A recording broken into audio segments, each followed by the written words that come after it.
आदरणीय बंधुओं, माताओं व मेरी प्यारी बहनों, राधे राधे। आप सभी का हमारे YouTube चैनल जीवन की धारा पर बहुत बहुत स्वागत है। बंधुओं, आज हम इस वीडियो में बृहस्पतिवार के दिन सुनी जाने वाली भगवान विष्णु की कथा कहानी सुनेंगे, जिसे सुनने सुनाने से भगवान श्री हरि की कृपा से घर की सुख समृद्धि में वृद्धि होती है, अन्न धन में बरकत होती है, वे संतान सुख बढ़ता है। कथा कहानी सुनने के बाद यदि आप हमारे चैनल पर नए हैं तो कृपया हमारे चैनल को सब्सक्राइब करें, बेल आइकन को प्रेस करें ताकि हमारी वीडियो की नोटिफिकेशन सबसे पहले आप तक पहुंचे। वीडियो को शेयर व लाइक भी जरूर करें। कथा कहानी के अनुसार एक नगर में एक ब्राह्मण और ब्राह्मणी रहते थे। ब्राह्मण भगवान विष्णु का भक्त था। नित्य सुबह जल्दी उठना, पूजा पाठ करना, भगवान विष्णु के मंत्रों का जाप करना, यह उसका नित्य का कर्म था। लेकिन ब्राह्मणी ब्राह्मण से बिल्कुल उल्ट थी। ना वह सुबह जल्दी उठती, ना स्नान करती, ना पूजा पाठ करती और उठते ही भोजन करने बैठ जाती। ब्राह्मण इस बात से दुखी था। वह ब्राह्मणी को बहुत समझाता, लेकिन ब्राह्मणी पर उसकी बात का कोई प्रभाव न पड़ता। एक समय भगवान विष्णु की कृपा से ब्राह्मण के घर पुत्री का जन्म हुआ। कन्या ऐसी जैसे साक्षात लक्ष्मी का स्वरूप हो। धीरे धीरे कन्या बड़ी होने लगी। ब्राह्मण वैसे ही अपना नित्य नेम करता और ब्राह्मणी का भी वही स्वभाव रहा। थोड़ा बड़ा होने पर वह कन्या भी अपने पिता की भांति भगवान विष्णु का पूजन करने लगी। उठते ही स्नान ध्यान कर विष्णु सहस्त्र नाम का पाठ करती। जब वह पाठशाला में पढ़ने जाती तो अपने साथ जौ के दाने ले जाती और उन्हें मार्ग में डालती जाती। जब वह पाठशाला से लौटती तो वह दाने स्वर्ण के हो जाते। वह उन्हें इकट्ठा कर अपने घर ले आती।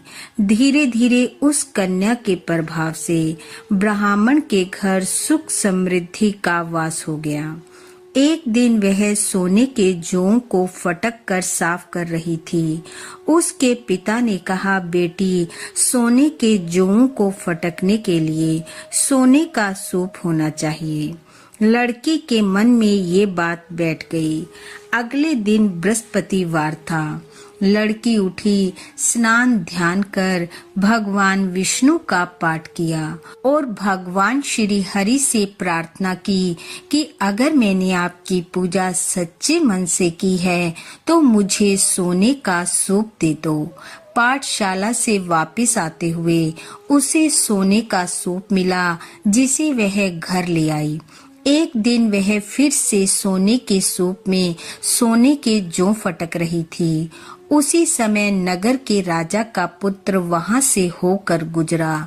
उस लड़की के कार्य और रूप को देखकर उस पर मोहित हो गया और घर आकर अन्न जल का त्याग कर पड़ा रहा।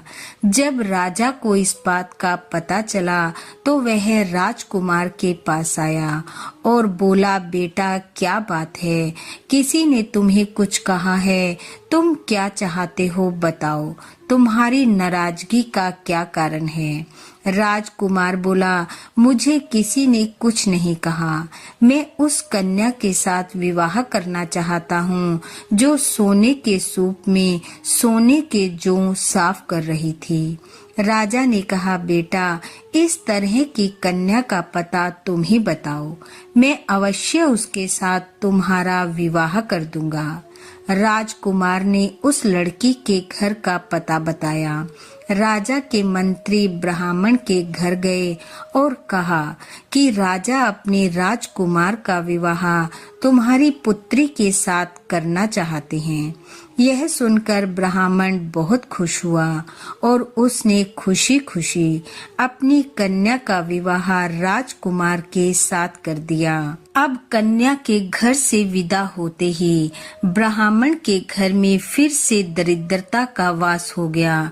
ब्राह्मण फिर दुखी रहने लगा। एक दिन वह परेशान होकर अपनी बेटी के पास गया और घर का सारा हाल कहा। बेटी ने बहुत सा धन देकर अपने पिता को विदा किया। ब्राह्मण घर आया। कुछ समय सुख पूर्वक बीता, फिर वही हाल हो गया। ब्राह्मण दुखी हो फिर से अपनी बेटी के पास गया। बेटी ने कहा, पिताजी आप माँ को मेरे पास ले आओ, मैं उन्हें गरीबी दूर करने का उपाय बताऊंगी।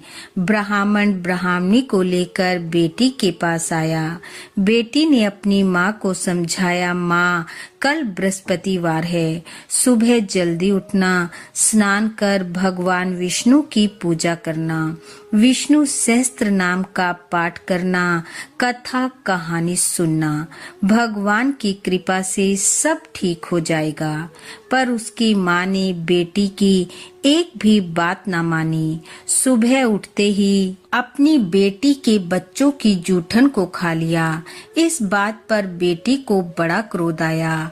अगला बृहस्पतिवार आने पर उसने एक रात पहले अपनी माँ को एक कमरे में बंद कर दिया। सुबह उठकर सबसे पहले अपनी माँ को स्नान करवा, भगवान विष्णु की पूजा पाठ करवाई, कथा सुनाई, फिर भोजन करवाया। धीरे धीरे उसकी माँ की बुद्धि ठीक होने लगी। वह ब्राह्मण के साथ अपने घर लौट आई और फिर नियम पूर्वक भगवान विष्णु की पूजा करने लगी, कथा श्रवण करने लगी और भगवान श्री हरि की कृपा से उसके घर भी सुख समृद्धि का वास हुआ। पुत्र रतन की प्राप्ति हुई और वे दोनों इस लोक के सुखों को भोगकर विष्णु लोक को गए। हे भगवान श्री हरि, जैसे आपने ब्राह्मण ब्राह्मणी और उनकी बेटी पर कृपा की, वैसी सब पर करना। इस कथा कहानी को सुनने वाले सुनाने वाले सब पर अपनी कृपा बरसाना, सबके घर सुख समृद्धि के भंडार भरना, संतान सुख देना। इन्हीं शुभकामनाओं के साथ आप सबका बहुत बहुत धन्यवाद। राधे राधे।